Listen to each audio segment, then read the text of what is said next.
Hi, everybody. I think you can all hear me. It's so awesome to be here with you guys today. Such a gift. And I just want to say hi to all my relatives who are on today and to all my friends and people I don't know who I always hope are future friends. I want to say Anin, Buju, Hamitakiapi. I saw there was someone from Blackfeet and I think that's Oki. I think I could be wrong. And I saw someone who is Ho Chunk, and I think it's Haho, but I could be wrong on that as well. I try to at least learn how to say hi to all my friends. So, oh, good. Thanks, Sarah. I'm so happy to be here with you guys. And today we're going to talk about cedar, and I'll bring in a few other things, but I really feel like this discussion of cedar is so timely. Oh, I just noticed I have beautiful squash drying behind me that my family and I have been drying all fall. So I hope you guys find that as awesomely impressive as I do. We're in the process of, yesterday we spent the entire day canning and pickling and drying and cutting and freezing. And I just love this time of year because of that. But I really feel like a discussion of cedar right now is so important because we're getting into the winter months and everyone always wonders, why does the flu and other viruses get worse in the wintertime? Viruses love cold, dry weather. Right. So like if anyone has ever told you like, oh, hey, it's wintertime. If someone in your house gets the flu, put a pot of water on the stove and let the steam get into the air. That's not just some old wisdom, right? That's science because viruses love cold, dry air. So if you keep everything in your house, have a humidifier, an actual humidifier to put humidity in the air, you're actually gonna get sick a lot less because cold, dry air is viruses thrive in that kind of air. So they also, viruses do not like cedar. Cedar is an antiviral. It's also antibacterial. So it will help to prevent bacterial illnesses as well, which is like pneumonia. When you get a bacterial infection in your lungs, you can get pneumonia. Cedar is going to be a really good friend of ours this winter. There's also been a lot of research to show that cedar, this novel coronavirus that's been around now for 2 years, just driving us crazy for 2 years. Like, don't you guys just want to, don't you just want a little break? Like, it's just so crazy. And I know all of you working at NACC and all of you in your healing fields. And, I know here in our house where we make medicine and medicine kits for people, it's just been a crazy couple of years. Cedar is a really good friend of ours right now. Because it's so wonderfully antiviral. It's been shown through numerous studies to actually help with COVID as well and COVID symptoms. So it's a good thing to have around. I've been telling my friends, if you have nothing else, if you only have cedar and you didn't get a chance to go out and get all your other medicines, that's okay because cedar is still going to help and be a good friend to you. So, in the chat, if you all know your indigenous name for cedar, please feel free to put it in there. For my Dakota friends, I'm sure you all know it's Hante, and that of course refers to the aroma, but Hante is the Dakota name and Lakota name. But if you know your Ojibwe names and Ho Chunk and Blackfeet and Nez Perce names for cedar, please feel free to put those in the chat. I would love to see that. So I'm going to just talk about cedar a little bit. It is just incredibly, I actually wrote down notes because I so very much didn't want to forget anything. It's kind of weird. Have you guys ever, especially in Minnesota, have you ever heard the word arborvitae? If anyone ever tells you like, oh, buy an arborvitae to put in your yard, it's just like a big word that people use for cedar, you know, and especially for those cool looking cedars that are kind of straight up and down that are sometimes used in landscaping. People call those arborvitae. If you are into plant sciences, you might have heard people refer to cedar as thuja, Thuja. And that's the scientific genus for the cedars. A lot of times people do not, they'll use the scientific names, but they'll also talk about cedar and they'll call the junipers cedar, right? Have you guys ever seen the junipers? They don't have the cones on them like a cedar does. They have like little blue berries, right? So if you've ever heard of juniper or juniper berries, here where I live in the Dakotas, oh, and I forgot to tell you guys, I'm Linda Black Elk High, and I'm coming to you from United Tribes Technical College. I'm the Food Sovereignty Skills Coordinator. I'm actually in my home right now, but I teach at United Tribes. So over here where I'm at, a lot of people call the junipers Eastern cedar or Eastern red cedar or red cedar, but the junipers are not cedar, okay? Cedars actually have that flat leaf, right? The flat leaves, whereas junipers have more of the rounded leaves that almost look like pine needles, kind of. So I just wanted to say that. So cedar actually has been used and is used for so many illnesses. It's wonderful for coughs, and the cedar honey that we're going to talk about today is fantastic for coughs and sore throats. It's great to thin mucus. When you talk about plants, you get really used to talking about kind of gross bodily functions. And so we talk about mucus and how that mucus gets clogged up in your sinuses or how it gets caught up in your lungs. Cedar is wonderful for thinning up that mucus and helping you to get it out.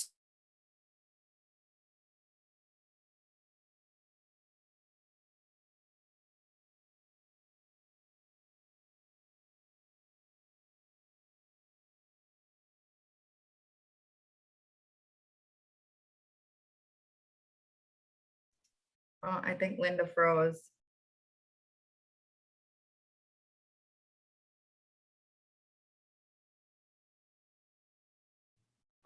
Think so too. Give her a second to unfreeze. At least it's a flattering frozen. Right? Well, I mean, I don't think she can be unflattering. I know, right? There's that. Sorry about that. I have no idea. Have no idea what happened there. Anyway, I'm not sure if you guys heard me say that, you know, my uncle Les Ducheneau uses cedar and he sees a lot of benefits from it for his rheumatoid arthritis. So it's really fantastic. So congestion, viruses, arthritis, any kind of inflammation, headaches, and even migraines can benefit from some cedar. It's a wonderful antiviral. It's also, I did want to say that it can actually help to induce a woman's menstrual cycle. So if you have been having issues where you, you know it's your time of the month, but you just can't get it to happen and you can tell you're having cramps and things like that, you can actually use cedar to induce your menstrual cycle. And so that's, you know, always a nice thing to know.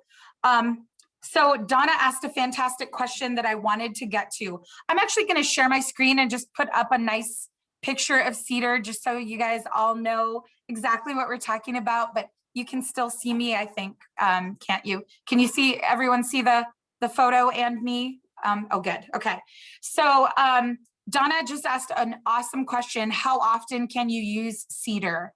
And cedar tea. So let's talk about this for a second because it's important, okay? Now, cedar is a wonderful medicine, but there are some people who are very sensitive to a compound in cedar known as thujone, Thujone. Okay, you can Google it. It's also in some species of sage. Like wormwood is a species of sage. So thujone has actually been shown to cause much sensitivity in some people. And if you've ever had too much cedar tea, have you ever experienced, you have to ask yourself, have you ever experienced insomnia? Have you ever even like started to kind of like see things that aren't there? I know it sounds crazy, but like even some people with too much thujone, they've experienced like sort of nightmares and sort of like bad hallucinations and things like that. Too much thujone can cause a lot of nausea and vomiting, things like that. Now, I am not sensitive to thujone at all. I have actually drank 3 cups of cedar tea in a day, kind of spread out, 0 effects. Many of my relatives also, use thujone regularly, and it's great. And use cedar tea regularly, even with the thujone. Okay, no, that's good to know if you can't see me. That's okay. I'm not doing anything yet, so I'll make sure to stop my share when I actually start doing stuff. That's good to know. Thanks, Natchez. So too much thujone can actually have a negative impact. Now, Talia asked an excellent question, which is so relevant to what we're talking about right now. Is thujone okay for pregnancy? Okay, I'm actually going to stop my share just so I want you guys to see me when I say this. So most pregnant people can be fine with a cup of cedar tea every day if they need it. But I always try to tell people who are pregnant to try something else. If they need something for congestion and other issues, there are other excellent medicines, because thujone actually can cause uterine contractions. Cedar can cause uterine contractions. So, and that's not in everyone, but some people, especially people who are sensitive to it. So I personally, as someone who gives medicine to people, I never give cedar to people who are pregnant. And I don't personally, in any of my pregnancies, I have 3 kids. I've never drank cedar tea while I was pregnant because it can cause the uterus to contract, right? It's the same reason why it can bring on a period, right? Because it can help, to cause the uterus to contract. So, and if you're trying to get your period to start, that can be a good thing. But if you're pregnant, having contractions too early can be a very bad thing, okay? So I don't recommend cedar during pregnancy for most people. If there are any other questions about like cedar and its safety, please feel free to put them in the chat, because this is something that we need to talk about. Also, I wanted to say, if anyone has any more information, uses about for cedar than what I am talking about, please feel free to add that into the chat. So right now, Donna asked about Cedar Tea Recipes. I'm going to share that with you right now. I'm going to give you my Cedar Tea recipe, which is like so super simple, okay? So first, let me talk about teas. I've talked about this before, but pretty much standard for most tea is about 2 teaspoons of whatever tea you're using in 2 cups of very hot water, okay? 2 teaspoons in 2 cups of hot water. And then you let that sit and steep for about 10 to 15 minutes. So I'm just going to show you, there are a number of tools you can use to make tea, and they're all very cost effective. Of course, you can just get your mug, right? You can just have your mug, and you can put cedar directly into your mug, 2 teaspoons of it, and then pour hot water over that cedar. You can do that. That's fine. It's kind of the equivalent of cowboy coffee. That's what we call it out here. But there are a number of cool tools you can use to make tea as well, right? Have you guys ever seen these cool tea infusers? They're so much fun. My kid loves to fill them, but they're also really practical because you just open them up, and you put your cedar or whatever tea you're using into there, you know, put 2 teaspoons in there, 2 teaspoons full of cedar. That's not 2 teaspoons, but you know what I'm saying. And then just close it and put it in your mug and then pour your hot water on there. Everything is pretty much measured out for you. These things are so great. I love them. I have like 100 of them. And we've also, through NACC, we've been making medicine kits for elders, and we've been giving these out to elders because they're so wonderful to have as well.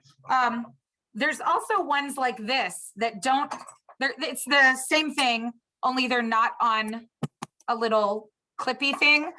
They're just like we call these tea balls. You put your cedar in here, then you close it up, and there's a little locking mechanism. The reason I don't use these ones is because, yeah, there we go. So it just locks closed, and it's cool because it has a little hook on it. So you can just put it in there, put the hook on the side of your mug, right? And then pour your hot water in there. Awesome. They're only like $1 a piece, so they're great to have around. These are kind of weird looking, but it's the same principle. So this is another kind of tea ball, but it has like this, you know, latex sort of thingy on it. You can get them with different things up at the top that are fun. You know, even for kids, like if you're trying to get your kids to drink more tea, I've seen ones with like the Cookie Monster up here and all kinds of stuff, and they're fun. So watch this. You just clip that, right? And you're left with this little bowl. You know, you put your cedar into here, your 2 teaspoons of cedar, and then you just reattach this. Just put that in your mug and pour your hot water over it, right? And then it's so easy. These are so easy to just take right out of there, right? So 10 to 15 minutes later, you just take it out. It's great.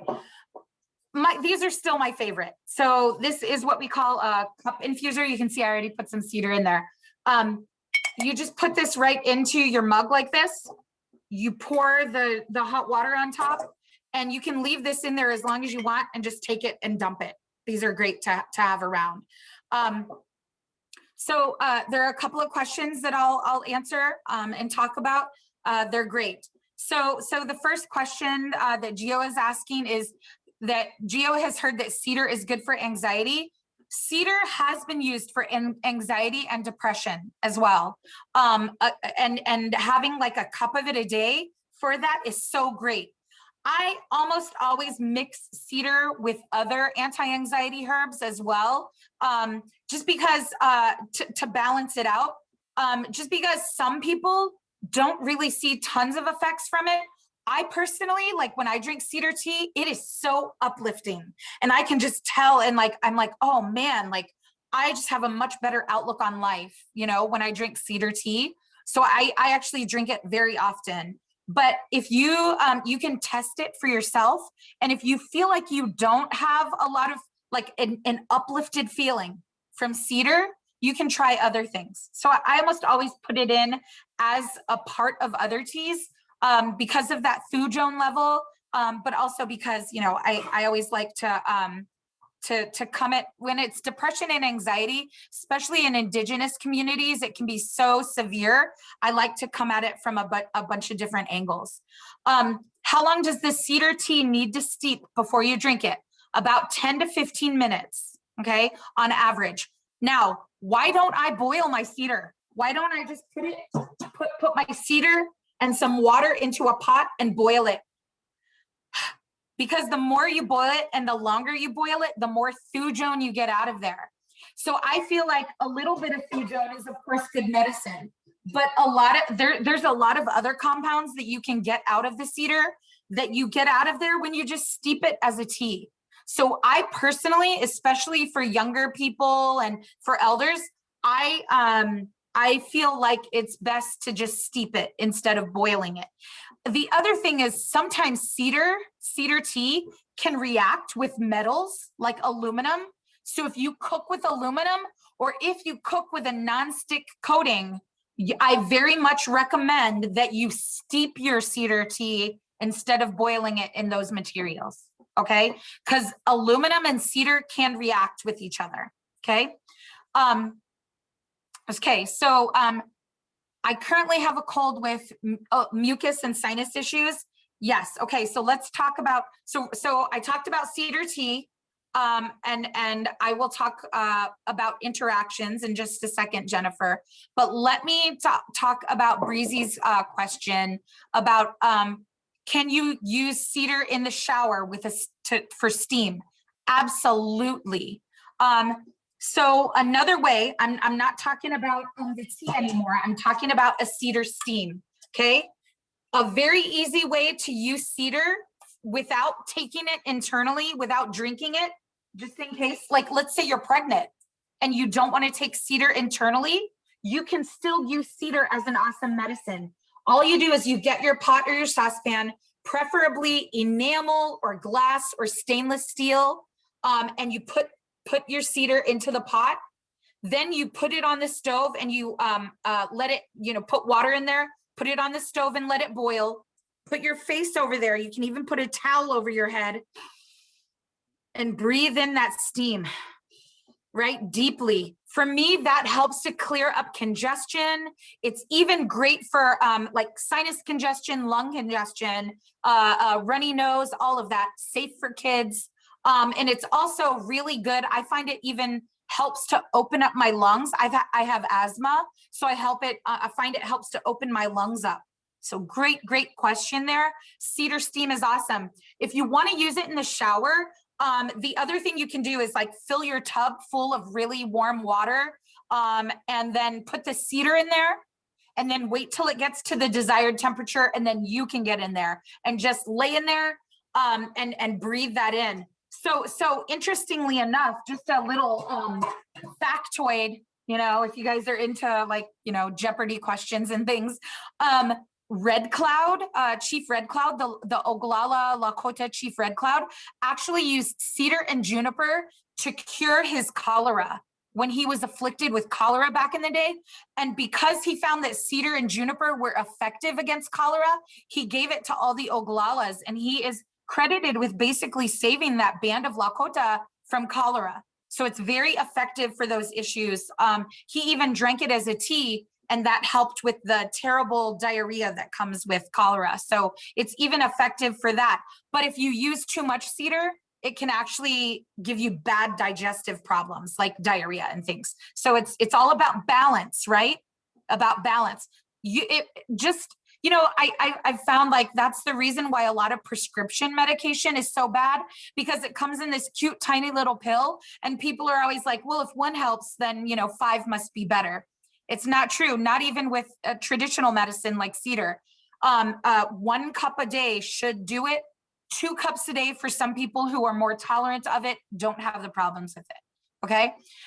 So Jennifer asked if any medications like blood pressure pills are counterindicated or conflict with cedar. There actually are medicines like Thujone. So let's see here. I just want to tell you that if you go to WebMD, I have my trusty little phone here. If you go to WebMD and you type in the name of whatever plant you're using, they actually will tell you interactions. They have an interactions tab at the top. And I will tell you guys, even my friends who are doctors of herbal medicine, holistic doctors and things like that, they still use the internet or a little book that they carry around in their pocket to look at interactions between herbs and prescription medication. It's saying in here that medications that are used to prevent seizures can interact with cedar. So seizure medications, like people who are prone to seizures may be on certain medication, and those can sometimes interact with cedar. That would be one. That's really the only, let's see. Yeah, that's really the only counterindication that they have in WebMD. But I would, like I said, if you're pregnant, be very cautious when using cedar. Or obviously if you're on seizure medications, sorry. So Renee is asking if the cedar tea recipe that I gave you guys of the 2 teaspoons and 2 cups of water is the same for all ages. And I would say no. I would say, well, make the tea exactly the same, but maybe cut it, if you're giving it to a child, cut it with a little more water and make it a thinner, more diluted tea. I always try to, it's Chief Red Cloud, Pat. So I always try to, you know, be more gentle with kids just because you never know how they're going to react to it. But cedar is also, I'll give you guys my personal experience. We started giving our kids cedar tea when they were probably about 3 years old. So not immediately, not for a newborn, but when they were about 3. And we gave them the cedar honey that I'm going to talk to you guys about today. Okay. So I've talked about the tea. I've talked about the cedar steam. Okay. Now let's get started on our cedar honey, because you guys, I use this for coughs. You can actually use 3 spoonfuls of this every day, even though it's infused with the cedar, just because it's not as strong as the tea. But it's so effective for coughs. So some of you guys have heard me tell this story before, but I'm going to tell it again. I was talking to a physician down in Mobridge, South Dakota once, and he actually, we were talking about, you know, coughs, and he, you know, and all the things that go along with them. So sometimes when you have sinus drainage, it'll drain down your throat and it'll cause a cough, right? And he was saying, he actually gave me a piece of paper with a bunch of clinical studies. And in those clinical studies, it showed that honey, plain honey, just plain everyday old honey, helps to treat a cough better than over-the-counter cough medicine. Plain honey, right? And it was shocking to him that numerous trials have been done on this and shown that plain honey works better, but people are still trying to use over-the-counter cough medicine. Now, why doesn't he want people to use over-the-counter cough medicine? Well, as a lot of you guys have heard me say, over-the-counter cough syrup has a compound in it called dextromethorphan, okay? I'm gonna share my screen here just because this is so important for me to show you guys. So dextromethorphan, I'm just gonna type it in up here. Okay, it's the top search that comes up. Dextromethorphan, okay? That's the stuff we're talking about. And it is, you can see here, it's a cough suppressant, right? So I'm gonna stop my share, just, I wanted to show you guys that. Dextromethorphan, okay? Dextromethorphan is a cough suppressant, but it is also classified as a dissociative, you guys. That means it acts on your brain to convince you that you don't have to cough. Now, it's not doing anything to heal you. It's not. It is basically acting on your brain and convincing you that you don't have to cough. It does nothing to heal you, okay? So and disassociatives, it's like a hallucinogen, right? And do you remember back in the day when I was little, they used to give it to kids, right? One of the worst things about dextromethorphan is that it actually inhibits your ability long-term to feel emotion. So if you ever know someone who uses cough medicine, there are names for it for people who abuse it. Like if you've ever heard of someone who's tussin, right? Like Robitussin, they're tussin, or they're using it as a street drug. They have less ability to express emotions. So if you ever notice them very, you know, just all the time, you know, it's because they have had their ability to feel emotion inhibited by long-term use of dextromethorphan. So don't use that stuff. It doesn't even work all that well. And in clinical trials, it's shown to not work as well as plain honey. And we're making something better than plain honey today, okay? Okay, honey. Sorry. Okay, so what did I do with my saucepan? Okay, here it is. So I have a burner here. I have my saucepan. I'm putting my saucepan onto my burner here, okay? And I'm going to put in about half a cup of cedar. All right. And you guys can measure. I just eyeball it because, you know, you can do that if you want to. If you put in a couple tablespoons too much, it's not going to hurt anything. If you put in too little, it's not really going to hurt anything. So I'm putting about half a cup of cedar in there. And then, let me see here. I just want to make sure to follow the recipe that I gave you guys. I don't work with recipes very often. I just kind of eyeball it. But when it comes to something like cedar, you know, you do want to keep track of how much you're using. So I have half a cup of cedar in here, and I'm going to pour 1 cup of honey on top. Now, what kind of honey do you guys want to use? I very much, so I just wanted to show you guys that, sorry. About half a cup. I always use raw honey, okay?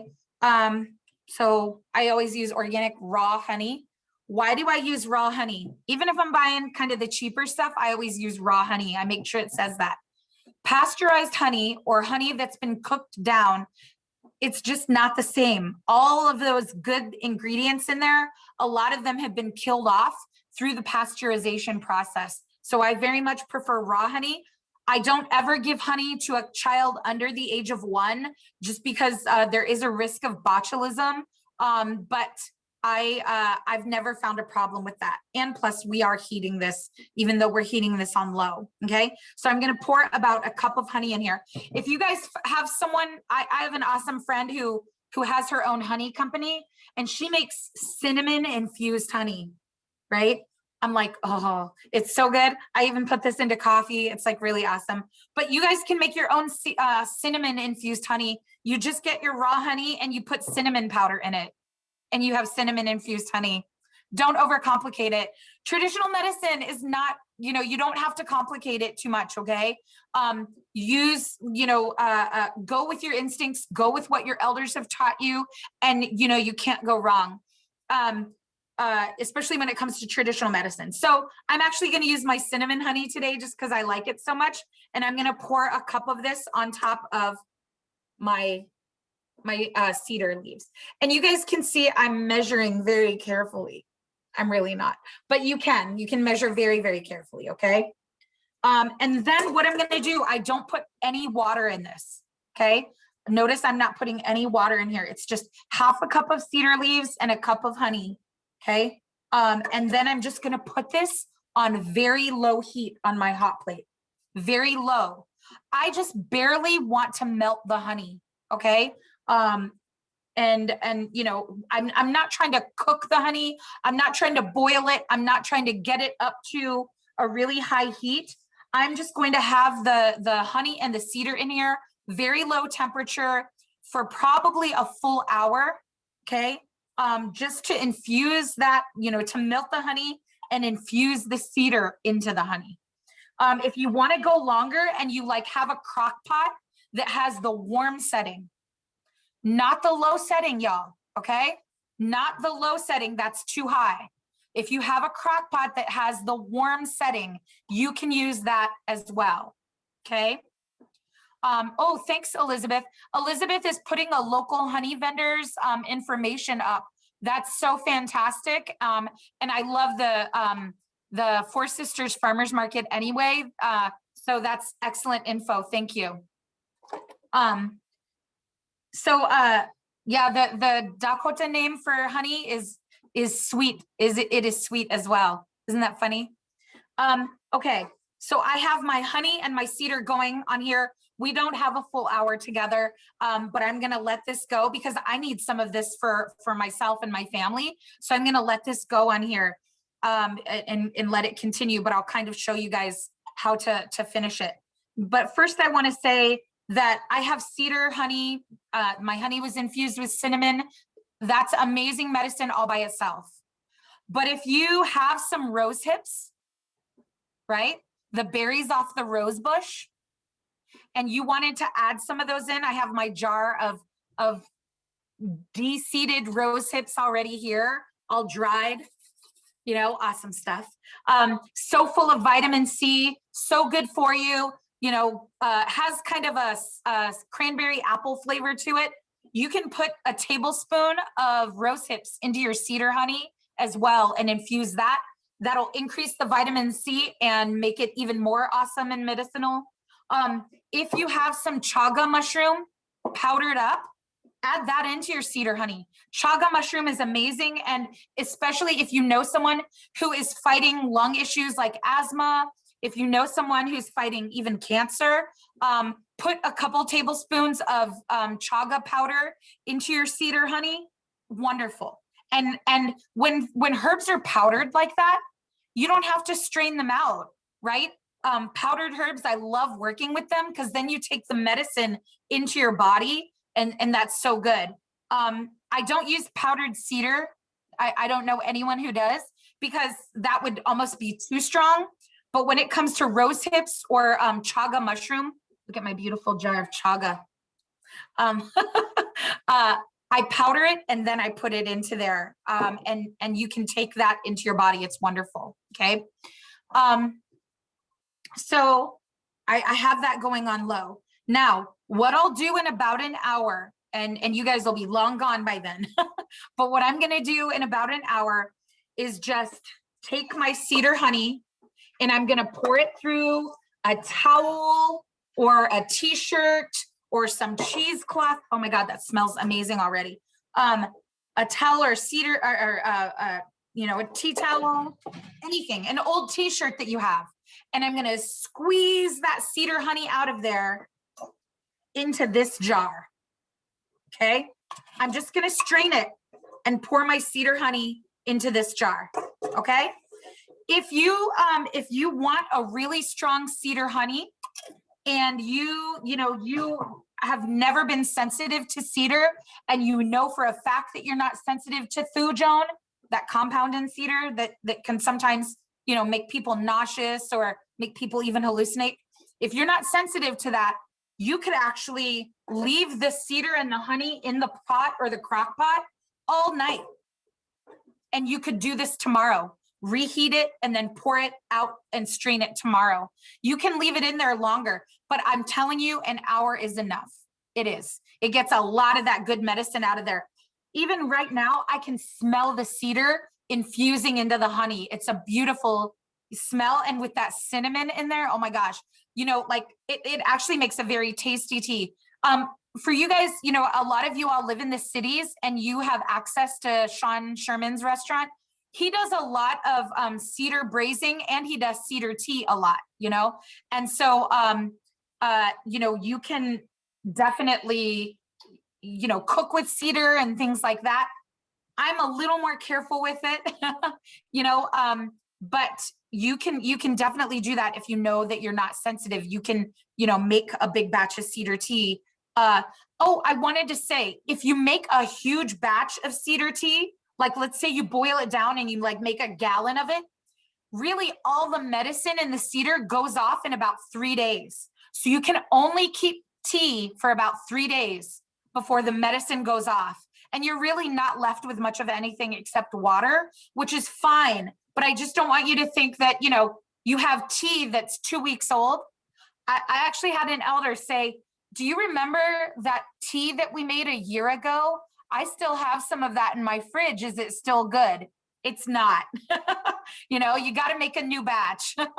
And you know, I was surprised it hadn't molded by then actually, but so definitely, you know, you can either strain your cedar honey after an hour, or you can strain it after a day. Does anyone need to watch me strain this right now? Or do you guys understand that you can pour it through any filter you want and then pour it into a jar? Does everyone understand that? Okay. Okay. So I am going to actually show you guys. I actually don't have, let me grab a tea towel real quick for this, okay? Real quick.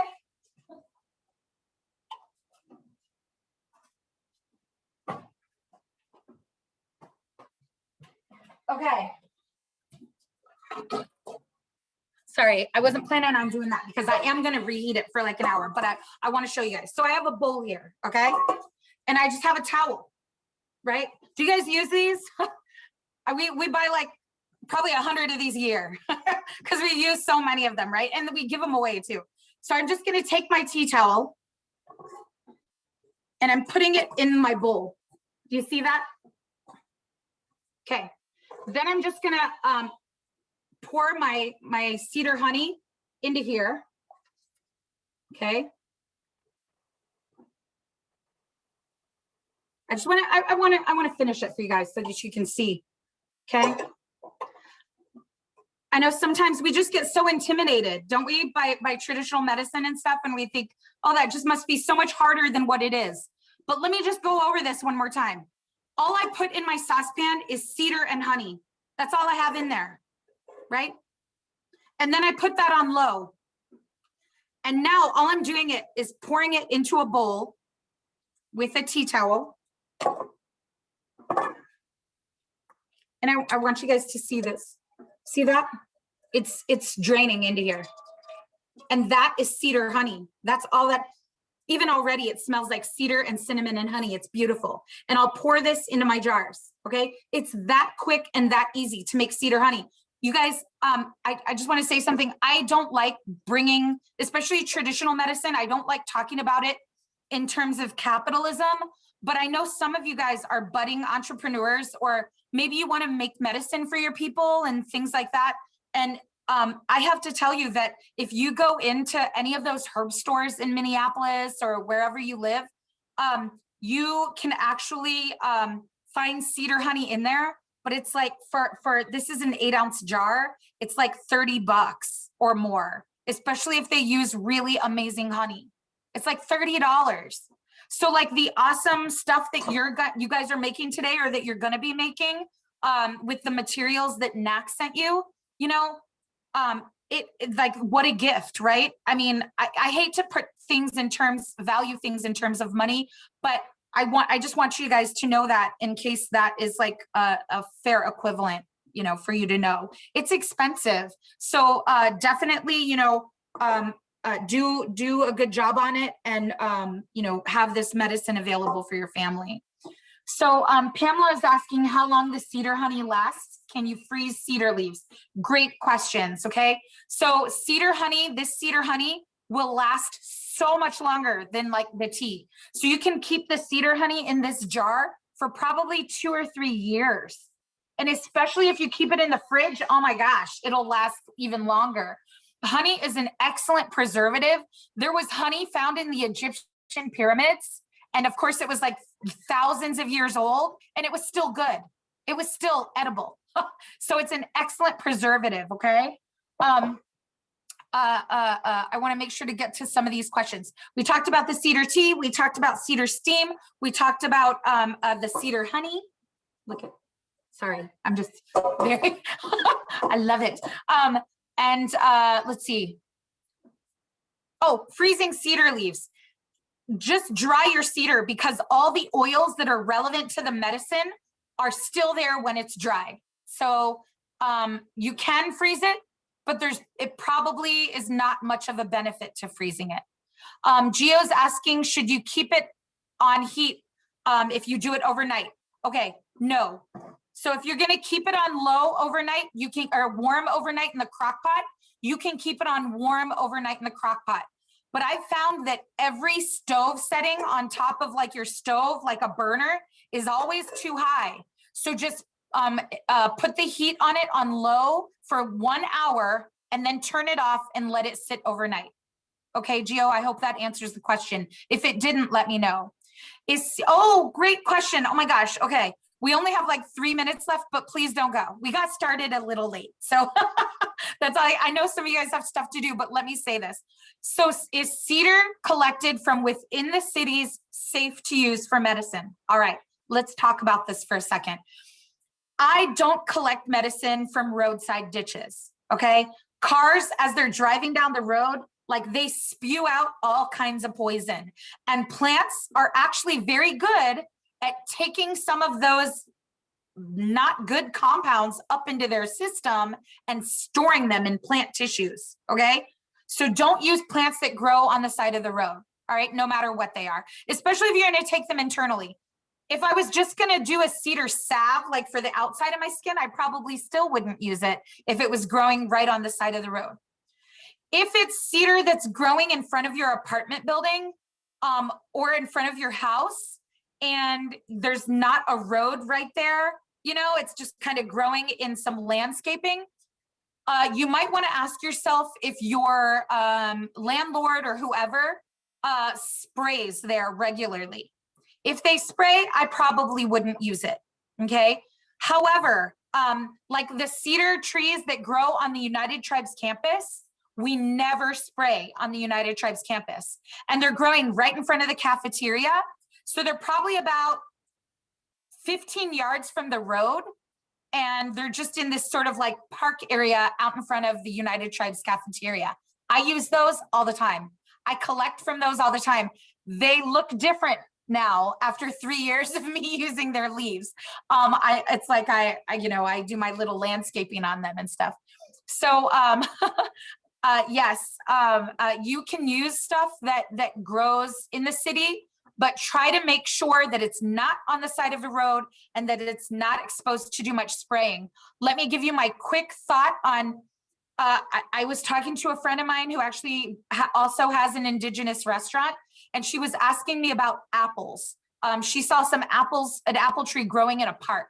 Okay, so away from the road, growing in a park, she was like, I don't know if it's safe. And I said, even if that park sprayed once or twice this year, those apples are still going to be cleaner than the apples you get in the grocery store. Apples in the grocery store are sprayed with like 25 to 55 different herbicides, pesticides, fungicides, all kinds of stuff. So anyway, those are my thoughts. Okay. Oh, I'm sorry. Yes, I forgot, Joanna. Thank you. Okay. After you get your honey, here I was just about to let you all go. Here I was about to let you guys go with your honey in the bowl. After it has infused and you strain it, just cut a lemon in half and squeeze the whole lemon into there. Then mix it up, pour it into your jars and put it in the fridge or let it sit out. It'll be fine. But the lemon juice, even just honey and lemon, even if you didn't have cedar, but cedar, honey, and lemon are an amazing cough medicine, amazing for congestion. Even that combination is so like great for your overall health, right? You're getting so much vitamin C. So yeah, I'm sorry, I forgot to talk about that. I don't always add the lemon, okay? Oh, and Joanna, my friend, was asking about why do we want to add the lemon to the cedar and honey? The only reason is number one, because it's full of vitamin C. So if you're using rose hips, the roseberries instead, you really don't need to add the lemon. But also for my kids, they like the flavor of it with the lemon in there. It's kind of sour, it's kind of sweet. It tastes like lemonade. So it's like feeding them a lemon drop candy, but it's medicinal. So really the only reason I put this in here is for the bit of vitamin C and the flavor. And then it is, lemon juice is good medicine, pretty high in vitamin C, but not as high as rose hips. Dried versus fresh cedar, the compounds last almost exactly the same. So it's fine, dried or fresh. It's pretty much the same measurements, okay? Cedar just isn't one of those. Even when it's fresh, it doesn't have a whole lot of water in it. Rena, I always say no, don't reuse the cedar leaves because it's very easy to get the medicine out. So once you use them once, especially if you boil them or steep them for 10 to 15 minutes, there's not a whole lot of medicine left in there. But you can, and you might still get a little bit of medicine out of there. So, okay. Any other questions? Anita, do we need to finish on time since we, I know some people probably have work to get back to. Those that, you could finish up, but those that still have questions can stay on, and if you're willing to answer them. Awesome. Yeah, absolutely. If you have to go, please feel free. I hope I